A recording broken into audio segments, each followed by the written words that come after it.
Hello friends, कैसे हैं आप लोग। फ्रेंड्स, बीपीएससी टीआरई 4 का क्लास मैं आप सभी को करवा रहा था और ज्योग्राफी का क्लास मैंने आप सभी को 12 चैप्टर कंप्लीट करवा दिया। आज का जो ज्योग्राफी का क्लास होगा जिसमें चैप्टर का नाम है खनिज संसाधन, मिनरल रिसोर्स। तो फ्रेंड्स, ये चैप्टर का जितने भी इम्पॉर्टेंट प्रश्न होंगे इस वीडियो में सभी को कंप्लीट करवाया जाएगा। और फ्रेंड्स, इससे पहले आपने ज्योग्राफी का 12 चैप्टर का क्लास नहीं देखा है तो चैनल पर प्लेलिस्ट बना हुआ है BPSC TRE 4 geography NCERT class के नाम पर प्लेलिस्ट है। आप लोग जाके चेक करके क्लास कर सकते हैं। और फ्रेंड्स, आपके लिए मैं बता दूं, ये जितने भी मैं आपको क्लास करवा रहा हूँ सभी एनसीईआरटी बेस्ड क्लास है और आपको बीपीएससी टीआरई 4 में भी यहीं से प्रश्न देखने को मिलेगा। जितने भी मैंने आपको प्रश्न अभी तक करवाया है, जितने भी चैप्टर, जितने भी सब्जेक्ट का, सभी एनसीईआरटी का ही प्रश्न करवाया है। तो बिल्कुल भी आप मिस नहीं करिए, सभी क्लास को जाके आप लोग कर सकते हैं। और फ्रेंड्स, और आपके लिए जितने भी मैंने क्लास करवाए सभी को पीडीएफ टेलीग्राम पर सेंड कर दिया जाता है। इस वीडियो के डिस्क्रिप्शन में टेलीग्राम का लिंक दिया हुआ है, आप टेलीग्राम पर ज्वाइन करके क्लास के साथ साथ पीडीएफ नोट्स भी पढ़ सकते हैं। तो चलिए फ्रेंड, शुरू करते हैं। और फ्रेंड्स, अगर आप चैनल पर नए हैं तो चैनल को सब्सक्राइब जरूर करें, वीडियो को लाइक जरूर कर दें। चलिए शुरू करते हैं।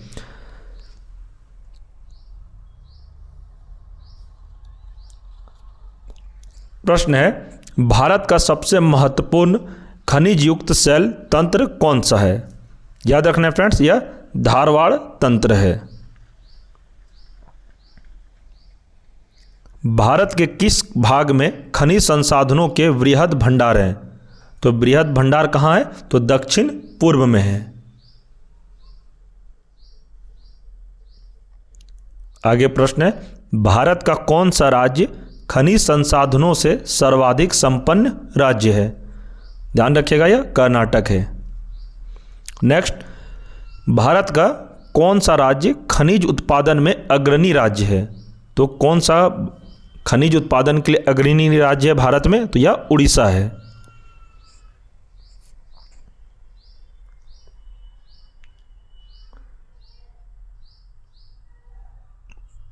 लौह अयस्क के प्रकार, तो कौन कौन अयस्क के प्रकार हैं लौह अयस्क के, तो यह मैग्नेटाइट, हेमेटाइट, लिमोनेटाइट और सेड्रेराइट। यहाँ से आपको प्रश्न ऐसे बनेगा कि आपको दे देगा प्रश्न कि लौह अयस्क के प्रकार को आप चुनें और एग्जाम में 2 को दे देगा और 2 गलत ऑप्शन देगा। तो आपको यहाँ पर मैग्नेटाइट, हेमेटाइट और लिमोनेटाइट और सेड्रेराइट में देखना है कि चारों में से ऑप्शन कौन सा सही है। तो इसे आप ध्यान रखिएगा।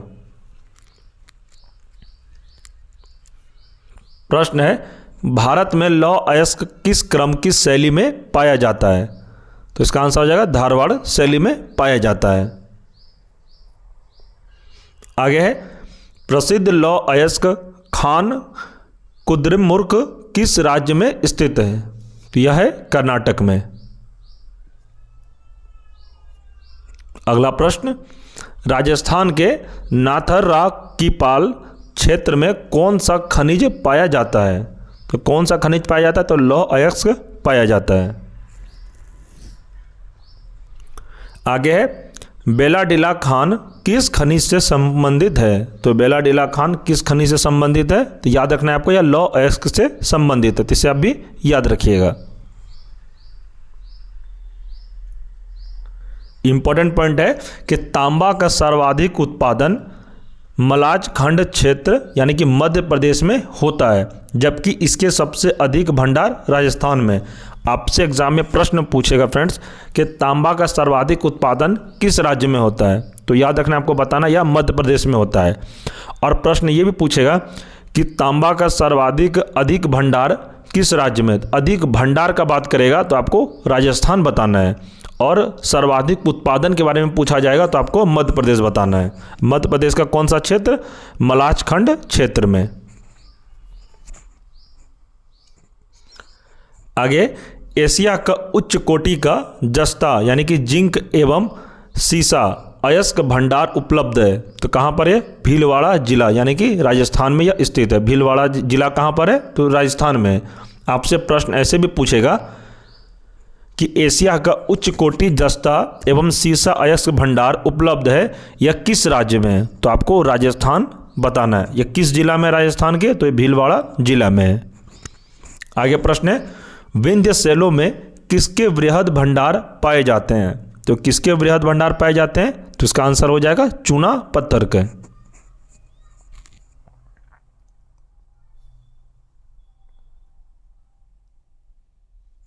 प्रश्न है बॉक्साइट किस धातु का प्रमुख अयस्क है? तो इसका आंसर है एल्युमिनियम का। यह फ्रेंड्स जो प्रश्न है यह TRE 3 में पूछा गया प्रश्न है, सेम टू सेम प्रश्न पूछा गया यही वाला। आप लोगों में से कोई अगर TRE 3 का एग्ज़ाम दिए होंगे तो PRT में ये वाला प्रश्न पूछा गया था। नहीं तो मैं आपको एक वीडियो मैंने करवाया है, अगर आप कहें तो मैं फिर से आपको एनालिसिस TRE 3 का करवा दूंगा। वैसे भी मैंने एक वीडियो का आप लोगों को एनालिसिस करवा दिया है कि कौन कौन सा प्रश्न TRE 3 में पूछा गया। अगर आपने नहीं देखा है तो चैनल पर वीडियो अपलोड है, आप लोग देख सकते हैं। वहाँ से आपको पता चलेगा कि TRE 3 में कौन सा बुक से, कैसा चैप्टर से, कहाँ से प्रश्न पूछा गया है। तो मैं बता दिया फ्रेंड्स, ये वाला प्रश्न जो है सेम पूछा गया TRE 3 में। बॉक्साइट किस धातु का प्रमुख है? तो इसका आंसर है एल्युमिनियम का। आगे बढ़ते हैं। भारत के 2 सर्वाधिक बॉक्साइट उत्पादक क्रमशः कौन से राज्य हैं? तो ये कौन से राज्य है बॉक्साइट उत्पादक? तो उड़ीसा एवं गुजरात। आगे प्रश्न, भारत में टीन का अग्रणी उत्पादक राज्य कौन सा है? इस बार आपके TRE 4 के लिए यह प्रश्न बहुत ही इंपॉर्टेंट है फ्रेंड्स। टीन से रिलेटेड प्रश्न पूछा जाएगा आपको कि भारत में टीन का अग्रणी उत्पादक राज्य कौन सा है? तो यह छत्तीसगढ़ है। नेक्स्ट, भारत का कौन सा राज्य अभक्र का सबसे बड़ा उत्पादक है? तो कौन सा है अभक्र का? तो आंध्र प्रदेश है। इंपॉर्टेंट पॉइंट है कि भारत की सबसे बड़ी अभक्र पट्टी हजारीबाग झारखंड, गया और मुंगेर बिहार जिलों में पाई जाती है। इसे भी आप ध्यान रखिएगा। प्रश्न है भारत में सर्वोत्तम किस्म का संगमरमर कहाँ पाया जाता है? तो इसका आंसर हो जाएगा मकराना, जो कि राजस्थान में है।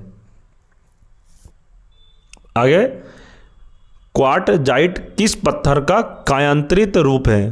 तो किसका है यह? बलुआ पत्थर का। इसे आप ध्यान रखिएगा। यही सब प्रश्न आपको एग्जाम में देखने को मिलेगा और यही सब प्रश्न में स्टूडेंट लोग कंफ्यूज हो जाते हैं, इसलिए मैं वही सब आपको प्रश्न करवा रहा हूँ जो आपके लिए TRE 4 में इम्पॉर्टेंट है। मैं चाहूँ तो आपको 200 से 300 प्रश्न हर चैप्टर में करवा दूँ, बट उतना कराने का कोई ज़रूरत नहीं है। मैं उतना ही आपको करवाऊँगा जितना आपके लिए एग्ज़ाम में पूछा जाएगा प्रश्न। और NCERT का मैं आपको हूबहू प्रश्न उत्तर करवा रहा हूँ फ्रेंड्स, और यहीं से आपको प्रश्न देखने को मिलेगा। आप ये बात ध्यान रखिएगा। ज़्यादा आप लोग चक्कर में जो इम्पॉर्टेंट होता है वो आप छोड़ देते हैं। बहुत सारे चैनल पर आपको बहुत सारा पढ़ा रहा होगा, बहुत सारा हैवी पढ़ा रहा होंगे क्वेश्चन आंसर, लेकिन मैं आपको उतना ही करवाऊंगा जितना आपके TRE 4 में इम्पॉर्टेंट है। और यकीन मानिए, आप यही सब क्लास करने के बाद जब आप प्रीवियस ईयर लगाइएगा तो आपको सारा क्वेश्चन बनेगा। मैं आपको 100% कहता हूँ ये बात। आगे प्रश्न है क्रोमाइट उत्पादन में किस राज्य का एकाधिकार है? तो क्रोमाइट उत्पादन में किस राज्य का एकाधिकार है? तो यह उड़ीसा का है। इसे आप ध्यान रखिएगा। इंपॉर्टेंट पॉइंट में दिया है कि भारत के कुल नमक उत्पादन का 8.7% सांभर झील से उत्पादित होता है। इसे भी आप ध्यान रखिएगा। प्रश्न है कि भारत में ग्रेनाइट की पट्टियां तथा स्लेट कहाँ बनाए जाते हैं? तो कहाँ बनाए जाते हैं? तो ललितपुर उत्तर प्रदेश में। इसे आप ध्यान रखिएगा। आगे प्रश्न है केरल के समुद्री तट पर कौन सा परमाणु खनिज पाया जाता है? तो केरल के समुद्री तट पर कौन सा परमाणु खनिज पाया जाता है? तो इसका आंसर है मोनाजाइट। इसे भी आप ध्यान रखिएगा। आगे प्रश्न है जादूगुड़ा किस खनिज के लिए प्रसिद्ध है? तो जादूगोड़ा किस खनिज के लिए प्रसिद्ध है? तो याद रखिएगा फ्रेंड्स, यह यूरेनियम के लिए प्रसिद्ध है। तो फ्रेंड्स, इस सभी प्रश्न मैंने आपको इस चैप्टर में कंप्लीट करा दिया। जितने भी खनिज संसाधन से रिलेटेड इम्पॉर्टेंट प्रश्न थे मैंने आपको इस वीडियो में पूरा कंप्लीट करवा दिया। इससे बाहर आपका एक भी प्रश्न नहीं आएगा। जितने मैंने आपको इसमें प्रश्न करवाया इसी से आपका TRE 4 में प्रश्न आ जाएगा। आप किसी भी क्लास का तैयारी कर रहे हैं, PRT से लेके PGT क्लास तक, किसी भी क्लास के लिए आपका यहीं से प्रश्न देखने को मिलेगा, ये आप 100% रहिएगा।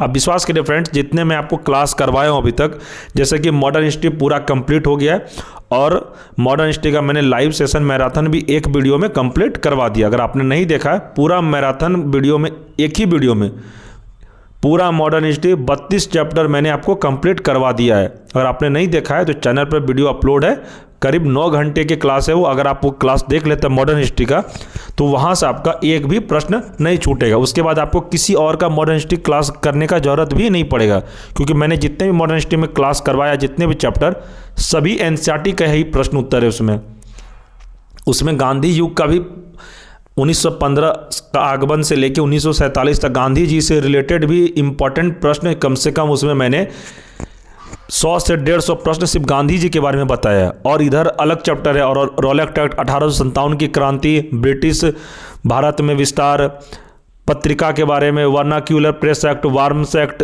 सारा कुछ। आप जब वो वीडियो देखिएगा फ्रेंड्स, अगर आप पूरा वीडियो अगर आप देख लिए तो आपको खुद में सेल्फ कॉन्फिडेंस बढ़ेगा कि आपका एग्जाम में प्रश्न नहीं छूटेगा। और आपको पता है कि मॉडर्न हिस्ट्री का सबसे ज़्यादा वेटेज एग्जाम में रहता है, कम से कम 20 से 22 प्रश्न आपको देखने को एग्जाम में मिलेगा। तो फ्रेंड्स, अगर आप चैनल पर नए हैं तो चैनल को सब्सक्राइब जरूर कर लें और बेल आइकन को प्रेस अवश्य कर लें। अगर ये आपको वीडियो पसंद आया फ्रेंड्स तो वीडियो को लाइक करें और इसे दोस्तों में भी शेयर करें, अपने व्हाट्सएप ग्रुप में भी इसे शेयर करें। फ्रेंड्स, अगर इससे पहले आपने ज्योग्राफी का 12 चैप्टर का क्लास नहीं किया है तो प्लेलिस्ट बना हुआ है, आप जाके शुरू से क्लास चैप्टर वाइज कर सकते हैं, तब आपको यह भी क्लास समझ में आ जाएगा जब आप शुरू से क्लास करते हैं। तो ठीक है फ्रेंड्स, हम लोग मिलते हैं नेक्स्ट वीडियो में। और फ्रेंड्स, अगर आपको किसी भी तरह का क्वेश्चन पूछना हो कि आपको वीडियो कैसा लगा या कुछ भी अगर आपको बताना हो तो कमेंट में अपना प्रश्न रखें, मैं आपको आंसर जरूर दूंगा। एग्जाम से रिलेटेड कोई क्वेश्चन पूछना हो तो वो भी आप कमेंट करके पूछ सकते हैं। कौन सा क्लास का आप लोग तैयारी कर रहे हैं, किस क्लास का आपको सब्जेक्ट का क्लास चाहिए, आप वो भी बता सकते हैं। आपको मेरे द्वारा रिप्लाई जरूर दिया जाए। अपना कमेंट में अपना प्रश्न जरूर लिखें, उसके मैं लेट से ही रिप्लाई करूँगा, लेकिन रिप्लाई जरूर करूँगा फ्रेंड्स, आपको इसका टेंशन नहीं लेना है। ठीक है फ्रेंड्स, अच्छे से तैयारी करिए और TRU 4 में एक सीट को कंफर्म करिए। मिलते हैं फ्रेंड्स नेक्स्ट वीडियो में, तब तक के लिए धन्यवाद।